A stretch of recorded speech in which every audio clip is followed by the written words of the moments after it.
안녕하세요. 금속노련 노사대책본부장 전종덕입니다.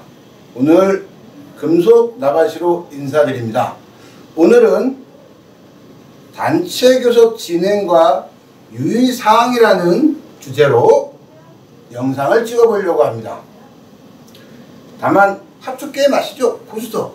이 고스톱과 단체 계약을 비교하면서 단체 교섭 위원들이 어떻게 교섭을 진행해야 하고 무엇을 조심하는지에 대해서 이야기해 보려고 합니다. 우선 고스톱에 낙장불입이라는 게 있어요.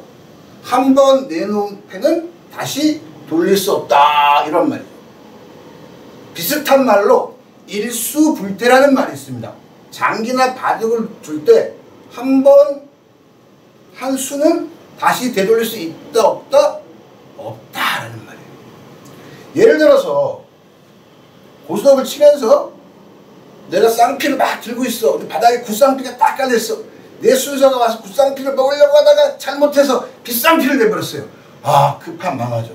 물론 가족들이나 친한 친구들하고 고스톱 치면 다시 물릴래? 가능하지만 그것은 매우 예외적인 거고, 고스톱의 원칙 낙장불입이라는 원칙이 있습니다. 노조 또는 사용자가 수정안을 제시했어요. 이 수정안을 되돌릴 수 있습니까? 노조에서 딱 임금 교섭을 하면서 최초 13% 임금 인상을 제시했어요. 쭉 교섭하는 중에 수정안으로 7%를 제시했습니다.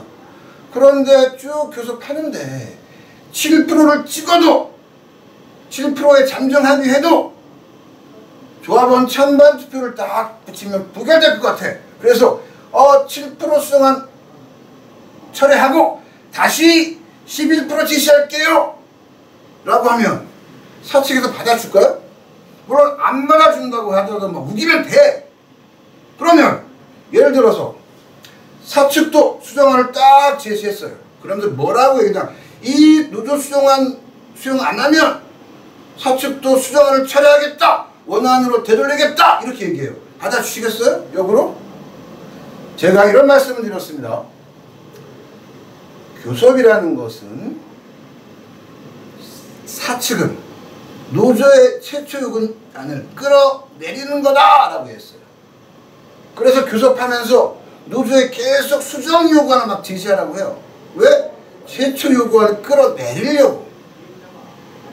노조도 이 요구안에 대해서 사측 대응안을 요구합니다. 빨리 노조 요구안에 대해서 사측 입장을 밝혀라 라고. 왜? 사측의 교섭은 노조 요구안을 끌어내리는 거예요. 반대로 노조는 사측 대응안을 끌어올리는 겁니다. 이래서 어느 정도에서 딱 만나게 되면 합의가 되는 거죠. 그런데 이렇게 끌어왔는데 갑자기 사측이 나 원안으로 되돌릴래 라고 하면 어떻게 하겠어? 우리도 원안으로 갈 거야. 다시 갭이 확 벌어지고 그 교섭 제대로 진행될 수 없습니다. 하나 더, 사측에서 수정안을 딱 제시하자 노조 교섭위원 중 한 명이 수용 의사를 밝혔어요. 다른 교섭위원들은 수용할 수 없다고 해. 이러면 어떤 상황? 우리 내부가 분열되고 우리 교섭위원들, 노조 측 교섭위원들끼리 갈등한다 라고 했어요. 아니, 하나가 돼도 승리할까 말까 한 판에 우리끼리 분열되고 우리끼리 갈등하면 그 교섭 제대로 할 수 없다라고 말씀을 드렸습니다. 그래서 지난 시간에 교섭위원은 마음도 하나, 행동도 하나로 통일되어야 한다라고 말씀드렸어요. 이렇게 수정안을 제시하거나 혹은 사측이 수정을 받게 되면 어떻게? 교섭위원들끼리 모여서 회의하고 토론을 통해서 결정해라. 원칙은 현장 중심의 관점에서, 즉 노동조합은 노동자의 조직이에요. 노동조합은 조합원의 조직입니다. 조합원의 관점에서, 노동자의 관점에서 문제를 바라보고 해결책도 모색해야 된다라고 말씀드려서, 즉 무언가를 결정할 때 항상 누구? 현장 조합원, 현장 노동자들의 관점에서 생각하고 고민하고 판단해서 결정해라 라는 거죠. 그리고 교섭 과정에서 언제나 교섭위원들은 하나가 되어야 된다. 진짜 동지가 되어야 됩니다. 다만 우리 교섭위원들이 좀 판단하기 좀 어려운 경우도 생겨 우리 교섭위원들끼리 의견이 갈리기도 해요. 이럴 때는 누구의 판단? 노조 교섭 대표의 판단을 믿고 신뢰하고 따라보자. 단 그 판단에 대해서도 우리끼리 냉정한 평가는 있어야 된다라고 말씀을 드렸습니다. 두 번째, 비풍초 이런 말이 있어요. 바닥에 먹을 게 없을 때는 뭐를 내라? 비풍초주 내라. 즉 나에게 상대적으로 덜 중요한 것들을 내라 이런 말이에요. 교섭이 난항에 빠졌을 때는, 진전이 전혀 없을 때는 돌파구를 찾아야 합니다. 교섭 진정도 없고 계속 교섭 자리에 앉아서 노사가 모두 계속 했던 말, 같은 말 계속 반복하고 있어요. 이런 교섭 자리 계속 유지할 것인가? 라는 고민을 할 수밖에 없어요. 좀 전에 말씀드렸지만 교섭이란 사측이라고 하는 상대와 논의하고 협의하고 절충해가는 과정, 서로 간 이 갭을 논의와 절충과 협의를 통해서 줄여가는 과정이라고 말씀드렸어요. 그래서 노조 요구한 100% 관철은 있을 수 없습니다. 즉 노조가 요구한 수준과 타결 수준은 다를 수밖에 없다는 거예요. 그래서 이렇게 교섭이 난항을 거치거나 딱 막혀 있을 때는, 즉 교섭이 부진할 때는 변화를 모색해라 라는 거죠. 즉 이때 준비된 수정안 혹은 수정안이 준비되어 있지 않다면 노동조합 교섭위원들의 충분한 협의와 논의를 거쳐서 어떻게 수정안을 제시해라 라고 말씀드립니다. 다만 이 수정안은 요구 수준을 낮출 것인가, 혹은 단협의 경우 계속 유지할 것인가, 아니면 보류하고 내년도 혹은 다음번 교섭을 넘길 것인가, 이러한 부분에 대해서 판단해야겠죠. 그리고 이때 제가 사적 만남도 한번 고려해 볼 필요가 있어요. 제가 교섭 중에는 절대 사측을 만나지 마라 하는 원칙이 있다라고 말씀드렸는데, 이렇게 막혀 있을 때는 사적 만남도 고려해 볼 수 있어요. 교섭위원 전체 한번 술자리를 한번 가져보거나, 혹은 일부끼리 술자리를 한번 가져보거나, 혹은 노조 측 교섭위원, 사측 교섭위원 친미가 바둑이 같아. 그러면 바둑 한번 더 보면서 왜 사측의 입장이 어떤지 한번 듣고 확인해보는 이런 시간. 그리고 꽉 막혀있고 그조차도 불가능할 때라면 이때 교섭 결렬 선언하고 조정도 한번 신청도 숙고하고 고민해라. 조정이라는 게 그래요. 이 교섭이 끝나지 않는 한 두세 차례, 10차례를 관하는 것이니까 조정 신청, 교섭 결렬 후 조정 신청도 고려해봐라. 다만 좀 전에 말씀드렸던 이 사적 만남, 사적 미팅 반드시 혼자 가지 말고 함께 가라. 그리고 크게 기대는 하지 마라 라고 말씀을 드립니다. 세 번째, 밤일 낮장이라는 말이 있어요. 딱 그 고수업이 시작하면 누군가 이제 시작을 해야 돼. 선을 봐야 돼. 맨 먼저 시작하는 사람을 정해야 돼. 그래서 밤에는 낮은 숫자를 고른 사람, 낮에는 높은 숫자를 고른 사람이 선을 봐서 시작하게 되죠. 즉 단체 교섭도 상황과 조건에 따라서 다르게 준비할 수밖에 없다는 말씀을 드립니다. 회사의 경영 상태, 재정 상태, 물량 추이, 노동자의 조직력 등 이렇게 교섭을 둘러싼 내부, 외부 상황과 조건에 따라서 교섭을 준비해야 하고, 그 상황에 따라서 교섭 결과도 다를 수밖에 없다라고 말씀드립니다. 임금교섭 매년 합니다. 하지만 교섭 조건과 상황이 매년 같을 수는 없습니다. 예를 들면 예년보다 매출이 올랐어요. 그 이익도 증가했어. 이럴 수 있어요. 예년보다 매출을 늘었어. 그런데 이상하게 이익이 감소할 수 있어요. 예년보다 매출은 감소했는데 이익은 증가할 수도 있고, 매출도 감소하고 이익이 또 감소할 수 있어요. 이 상황과 조건에 따라서 다르게 교섭을 준비해야 된다는 거죠. 조직력이 예년만 못해. 조직력이 예년보다 강해졌어. 이러한 상황과 조건이 교섭 결과를 좌우할 수 있다라는 말씀이 됩니다. 그런데 왜 매년 똑같은 방법과 똑같은 형식으로 교섭을 계획하고 준비하십니까? 그리고 승리하겠다라고 하는데 똑같은 상황, 똑같은 조건이 아님에도 불구하고 교섭은 왜 똑같이 준비하고 과연 승리할 수 있을까요? 즉, 교섭을 둘러싼 내 외부 상황과 조건에 맞게 교섭의 목표도, 요구 수준도, 방법도, 형식도 달라져야 된다는 겁니다. 회사가 계속 흑자예요. 그러면 공세적으로 교섭하고 노동 조건을, 매우 많은 노동 조건을 획기적으로 개선해야죠. 그런데 계속 회사가 적자야. 그러면 노동 조건을 지키는 싸움을 해야 되는 거죠.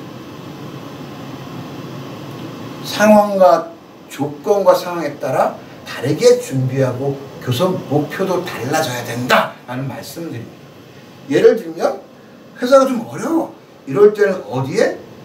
노조 활동 강화에 방점을 찍고 교섭을 해라 라는 말씀을 드립니다. 저는. 아니, 회사가 어려운데 막 복지 늘리고 임금 많이 올려주겠어요? 상대적으로 돈이 덜 들어가는 노조 활동 강화에 방점을 찍고 교섭을 해라 이렇게 말씀드려요. 예를 들면 제가 이렇게 말씀을 드렸어요.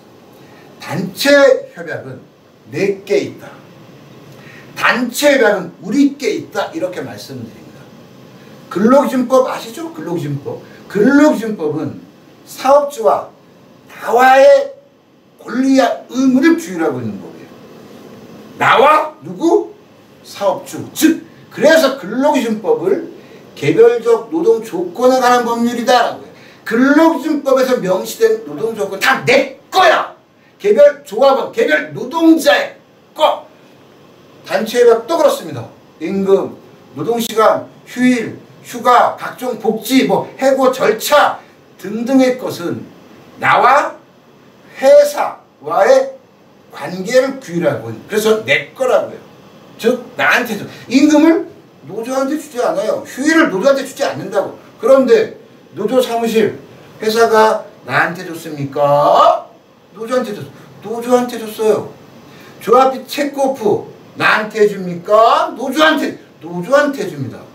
타임오프 근로시간 면제시간 나한테 줘요? 노조한테 줘요. 그리고 노사가 각종 위원회 구성 운영에 관한 것, 그건 나한테 준 게 아니라 노조한테 준 거거든요. 근무시간 조합 활동, 이건 회사가 나한테 준 게 아니에요. 누가? 회사가 노조한테 준 거야. 그래서 회사가 적자고 조금 어려우면 회사가 나한테 주는 거에 방점을 짓고 교섭하는 게 아니라 회사가 누구? 노조한테 주는 것. 즉 노조활동 강화에 방점을 짓고 교섭해라. 이렇게 말씀을 드립니다. 그런데 왜 똑같이 준비하고 똑같이 교섭하냐? 그러면 승리하겠다라는 말씀은 안 하시면 되겠죠. 예. 네 번째, 광박은 면해야 돼. 구섭전. 피박은 면해야 돼요. 상대가 광으로 났어. 내가 하나도 광을 못 먹었어. 더블 피해를 받아요. 상대가 피로 났어. 내가 피 6장을 먹지 못했어. 그러면 2배를 물어줘야 돼요. 피해가 막심하죠. 즉 교섭에 나서면서 적어도 노동조합은 믿는 구석이 하나라도 있어야 합니다. 교섭에 나서는데 회사가 적자예요. 물량도 감소하고 있어. 신규 수준 제대로 못하고 있어. 어떻게 임금 인상 가능하겠어요? 어떻게 복지 늘리게? 게다가 조합원들이 노조를 신뢰하지 않습니다. 노조 간부들도 소극적으로 활동하고 있어요. 교섭력도 조직력도 약해. 뭐 갖고 교섭하시려고? 뭘 믿고? 그런데 봅시다. 회사의 재정상태, 경영상태 흑자 막 나. 좋죠. 그 믿고 교섭하면 돼요. 노조에 조직력도 있어. 그래야 회사가 어려울 때 지키는 싸움도, 노동조건 유지 싸움도 할 수 있을 거 아니에요. 이 점에서 한 가지 바라볼 거. 그런데 우리가 회사의 경영상태, 재정상태와 관련돼서 할 수 있는 게 있나요? 물량이 빠지는데 물량 우리가 막 낚시 영업해서 물량 가져와? 적자 우리가 막 하면, 열심히 일하면 적자가 해소돼? 그거는 우리가 못해요. 다만 우리가 할 수 있는 것은 뭐다? 조직력, 교섭력 강화는 우리가 노조 내부적으로 할 수 있어요. 회사의 경영상태, 재정상태, 물량 이런 것들은 우리가 할 수 없어요. 하지만 우리가 할 수 있는 것은 교섭력을 강화시키는 것, 교섭력, 노조의 조직력을 강화시키는 것, 그건 우리가 할 수 있습니다. 그래서 교섭에 나서면서 하나라도 믿는 구석, 즉 조직력 강화, 교섭력 강화는 평상시에 해내야죠. 그런데 조직력이, 교섭력이 저절로 강화됩니까? 아니죠. 끊임없이 조합원을 교육하고 끊임없이 조직화하고 이러한 것이 일상화된 노조 활동이 있어야 조직력과 교섭력을 강화시킬 수 있습니다. 적어도 교섭력과 조직력이라고 하는 하나 정도는 믿고 교섭에 나가야 조합원들이 100% 다 만족하는 교섭은 아니더라도 적어도 이 집행부가 열심히 했다라고 자족할 수 있지 않겠습니까? 다섯 번째, 쇼당이라는 게 있어요. 고스톱에는. 내가 광도 들고 있고 피도 들고 있는데 광을 내면 철수가 나. 피를 내면 영희가 나. 근데 내가 광 냈어. 철수가 났어. 영희까지 내가 물어줘야 돼. 내가 피를 냈어. 영희가 났어. 그럼 철수까지 물어줘야 돼. 그럼 나는 어떻게든 낼 수 없어. 쇼당은 다 그치는 이런 경우가 있는 것처럼 단체 교섭도 양자택일의 순간이 올 수 있습니다. 교섭 막바지예요. 중요한 점 두 가지가 남았어. 하나는 뭐냐면 건강검진비를 신설, 하나는 학자금 인상이에요. 노조가 판단해서 두 가지 다 어려울 것, 하나를 선택해야 돼. 우리는 건강검진비 신설을 요구해서, 왜? 건강검진비 신설은 모든 조합원들에게 골고루 혜택이 돌아가니까. 학자금 인상은 학자금을 지급받는 사람 일부가 들어가다 보니 우리는 노조 건강검진 신설을 요구했습니다. 그래서 사측은 건강검진비를 못 해주겠다, 학자금 인상을 해주겠다 이렇게 주장하고 있어요. 그러면 선택을 해야지. 혹은 회사가 어렵다고, 회사가 부도 직전이라면서 가끔 상여금 삭감을 요구하는 경우도 있습니다. 혹은 복지 축소, 복지 삭감을 요구하는 경우도 있어요. 이런 경우 어떻게 할 거냐. 노조는 현재 우리의 요구안을 유지할 것인가, 아니면 다시 한번 수정안을 낼 것인가, 회사가 제시한 안을 받을 것인가, 아니면 회사 제시안을 거부할 것인가, 아니면 회사 제시안에 대한 또 다른 수정 제시안을 제시할 것인가 선택을 해야 돼요. 방법은 어떻게? 독단적 개인적 판단과 결정은 그렇게 하지 마라. 교섭위원은 하나라고 말씀드렸잖아요. 전체 교섭위원들이 논의하고 내부 교섭위원회 내부 방침을 정한 다음에 학간회의 혹은 운영회의, 운영위원회 회의 혹은 임대를 열어서 노동조합의 의사결정 체계를 통해서 결정해야 합니다. 왜? 양자택일이다 보니까. 독단적 개인적 판단은 교섭 이후에 반드시 문제가 생깁니다. 오히려 노동조합의 조직력과 신뢰를 저하시키는 결과로 올 수 있습니다. 이런 경우에는 반드시 공식적인 절차와 형식을 거쳐서 함께 결정해라 라고 말씀드립니다. 기본 점수가 딱 났어요. 계속 할 것인가 고할 것인가 판단해야 됩니다. 예? 딱 교섭을 했고 일정 부분의 성과를 거두었습니다. 그런데 교섭위원들이 현재 수준의 부분적 성과는 납득할 수 없다, 수용할 수 없다 라고 이야기해요.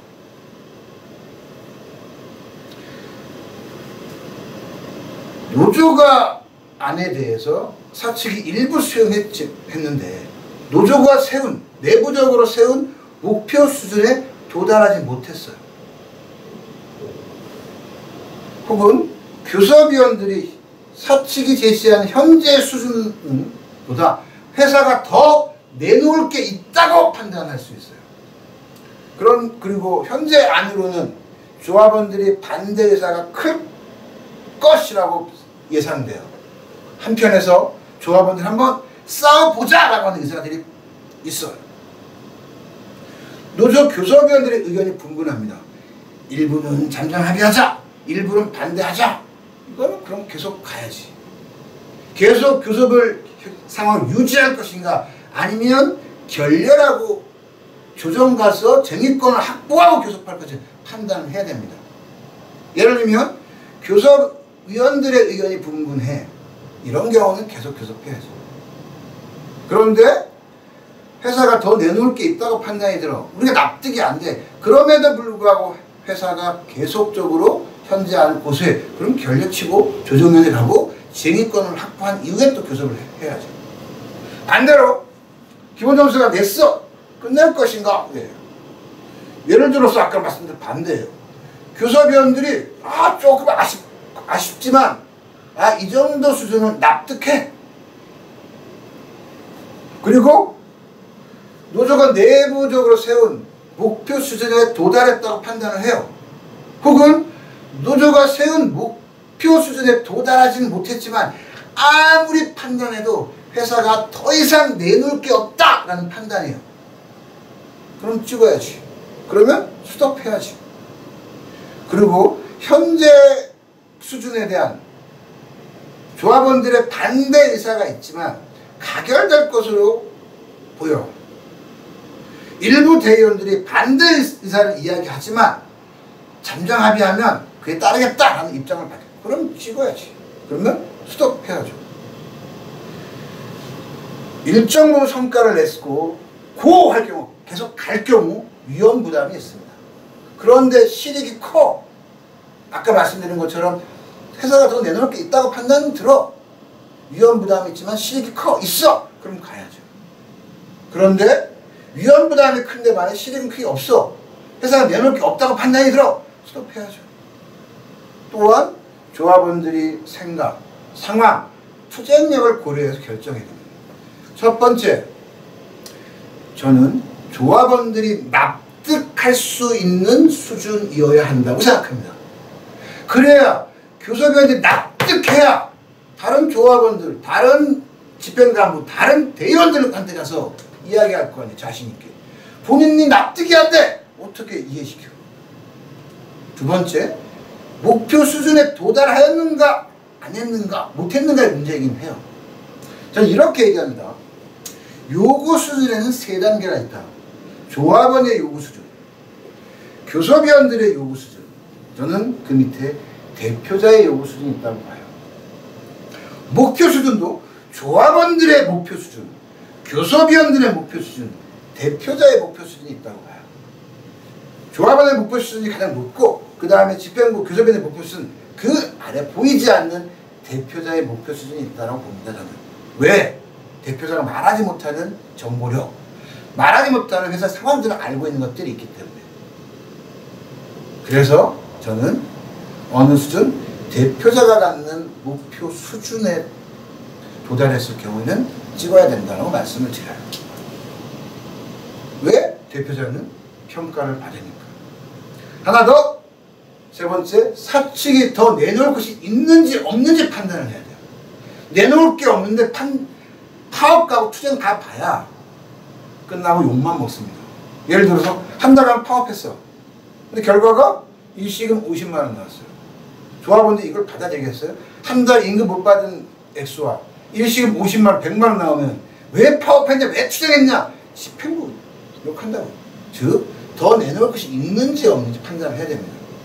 그리고 조합원들은 그 결과를 수용할 것인지 말 것인지, 나아가 조합원들은 투쟁 의사가 있는지 혹은 투쟁할 수 있는지를 판단해야죠. 이 전체적인 것들을 고려해서 더 갈 것인지 아니면 끝낼 것인지를 판단해야 합니다. 네. 그 다음에 고! 했는데 혈수가 점수를 냈어. 그러면 제가 영의껏까지 물어줘야 됩니다. 고! 했는데 점수를 못 냈어. 그러면 판이 끝나요. 그러니까 기본 성과도 기본 점수인 3점도 얻지 못한다.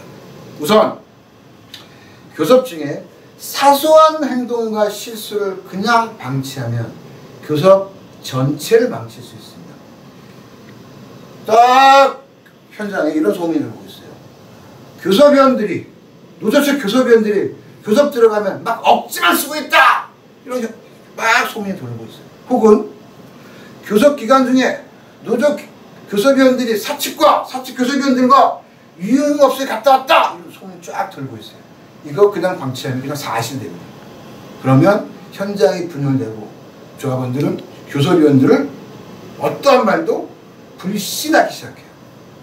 이렇게 교섭 중에 교섭력을 약화시키거나 현장을 분열시키는 소문에는 신속하게 대응하고 정확하게 사실을 밝혀야 돼요.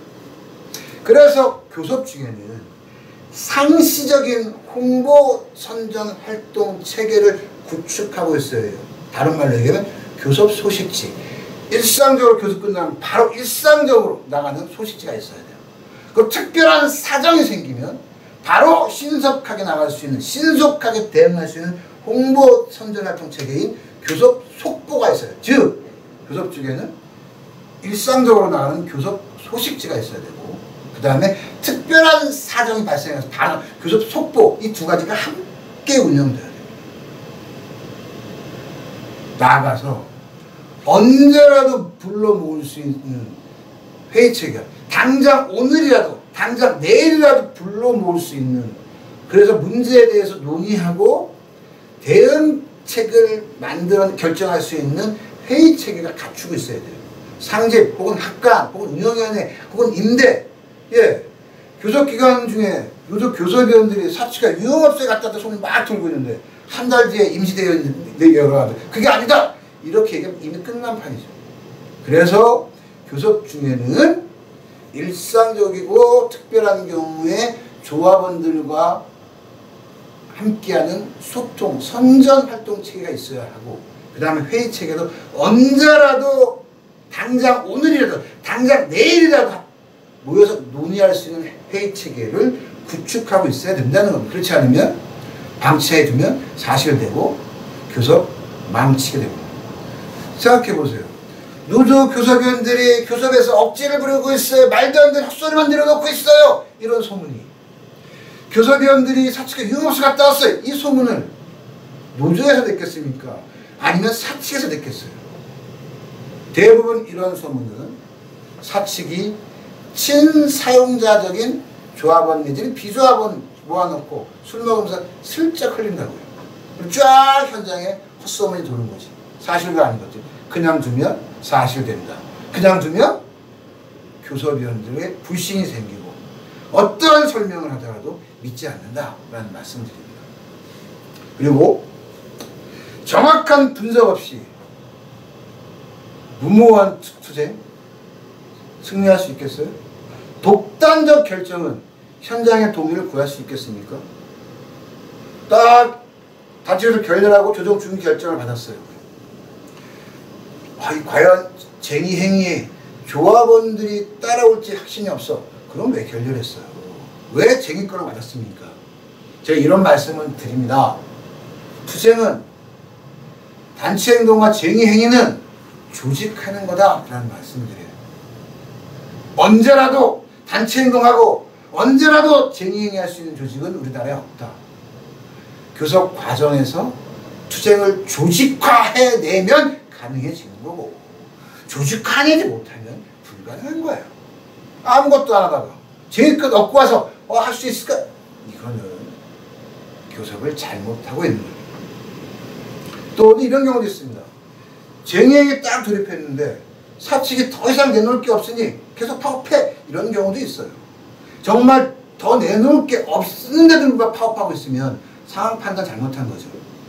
내놓을 게 있음에도 불구하고 해서 이런 말을 한다는 것은 두 가지예요. 첫 번째 하나는 과연 노조가 파업을 할 수 있을까에 대한 못해라고 하는 사측의 판단 혹은 다른 외적인 조건, 빈정상하거나 오늘을 거느렸거나 이런 경우 굉장히 돌파구를 찾기가 어렵습니다.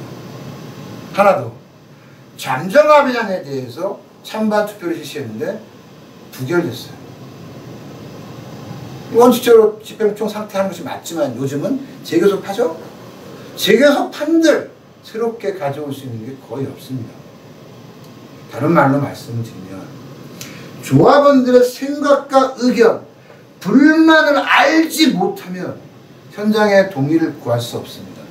형임자의 동의를 구하지 못한 채 진행하는 그건 무모할 수밖에 없어요.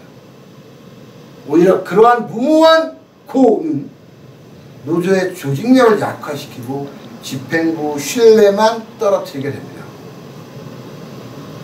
동지 여러분, 조합원들의 불만, 조합원들의 불평, 조합원들의 기분, 감정, 욕구를 듣다 보면 그 과정에서 공통된 것이 나옵니다. 그 공통된 것이 요구입니다. 요구는 노동조합 단결의 기초이며 노동조합 투쟁의 원동력입니다. 그래서 노조는 요구하는 조직이고 그 요구를 관철하고 쟁취하는 조직이다, 이렇게 말씀드려요. 낮은 수준에서 노동조합은 조합원들의 입장을 대변하고 조합원들의 생각을 대신 말해주는 조직이에요. 낮은 수준에서 내 입장을 대변합니다. 내가 하고 싶은 말을 노조가 하고 있어요. 노조가 요구하고 있어요. 조합원들이 노조가 계획한 투쟁 안 따라오겠습니까? 그것은 나이가 어려서, 나이가 많고 그렇지 않습니다. 노동조합이 조합원의 입장과 생각과 의견을 요구하고 있으면 조합원들은 언제나 노동조합과 함께합니다. 단체교섭 승리할 수도 있고 패배할 수도 있습니다. 단체교섭, 임금교섭 동결을 찍고 또 칭찬받을 수 있고 굉장히 많은 인상을 하고도 욕먹을 수 있습니다. 저는 그래서 단체교섭 승리와 패배는 딱 종이 한 장 차이다. 단체배대 결과는 합의서라고 하는 우리가 최초에 제시했던 요구와 관련된 내용이 타결되는 내용, 즉 타결 수준이 있고 그 교섭 결과 이후 노동조합을 믿고 신뢰하는 조직력이 강화되는 교섭 결과가 나와서 그럼 승리한 거죠. 그런데 승리하는 교섭을 하기 위해서는 조합원들의 의사와 생각에 기초해서 조합원들 중심에, 현장의 중심에 놓고 그리고 조합원과 함께 해야 비로소 진짜 교섭 승리라고 말할 수 있습니다. 교섭 전에 조합원과 함께 할 수 있는 많은 것들을 계획하고 준비하고 그것을 실천함으로써 임금 몇 프로가 중요한 게 아니라, 인상 더 중요한 게 아니라 그것보다 더 중요한 조합원과 언제나 함께하는 승리하는 교섭 하시길 기원하면서 오늘 금속나밭이 마치도록 하겠습니다. 감사합니다.